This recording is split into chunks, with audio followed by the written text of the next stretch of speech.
মুখ্যমন্ত্ৰীও সুধিব লাগে যে সৰ্বানন্দ সোণোৱাল ক'ত গুৱাহাটীৰ ভিতৰৰ এটাও হোৰ্ডিং চাওক এইটো হোৰ্ডিং চাব দেই তাত কেন্দ্ৰীয় মন্ত্ৰী সৰ্বানন্দ সোণোৱাল অসমৰ প্ৰাক্তন মুখ্যমন্ত্ৰী একো সন্মান কৰা নাই আমাক চাওক আমি দুইগৰাকী প্ৰাক্তন সভাপতিসকলক সন্মান সহকাৰে আমি পিচিচি চিএলপি দুইগৰাকী সাংসদ আমাৰ প্ৰাক্তন দুইগৰাকী সভাপতিক সন্মান সহকাৰে আমাৰ ফটোবোৰ চাব একে সাইজত য'তে যাওঁ একে মঞ্চত আমি যাওঁ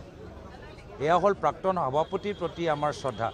এই হোৰ্ডিংটো চাওক তাত প্ৰাক্তন মুখ্যমন্ত্ৰীৰ প্ৰতি শ্ৰদ্ধা নাই এই কথা অলপ মুখ্যমন্ত্ৰী ক'লে আমি ভাল পাওঁ মুখ্যমন্ত্ৰীৰ কথা তেখেতৰ চকী অনুসৰি নহয় মুখ্যমন্ত্ৰী প্ৰদেশৰ মুখ্যমন্ত্ৰী আজি অনলাইন ইনফ্লুৱেঞ্চাৰসকলক ধমকি দিছে এটা ভুৱা কমপ্লেইণ্টৰ ওপৰত যে আমাৰ ভিতৰত কিবা এটা ৰণকৌশল যে মোৰ ওপৰত আক্ৰমণ হ'ব লাগে আৰু এটা পৰিকল্পনা আমি সৃষ্টি কৰিছোঁ এটা ভুৱা কমপ্লেইণ্টত এজন প্ৰদেশৰ মুখ্যমন্ত্ৰী অনলাইন ইনফ্লুৱেঞ্চাৰ ওপৰত আজি তেওঁলোকে তদন্ত চলাইছে ভুৱা কমপ্লেইণ্টৰ ওপৰত দিছপুৰ থানাৰ যোগেদি এয়া হ'ল প্ৰদেশৰ মুখ্যমন্ত্ৰী আৰু একো কাম নাই নেকি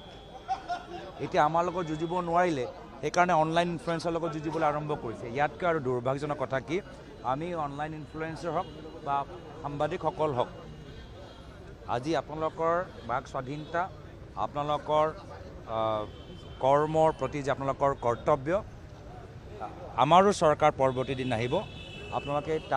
টান প্ৰশ্ন সুধিলেও আমাক কঠোৰভাৱে সমালোচনা কৰিলেও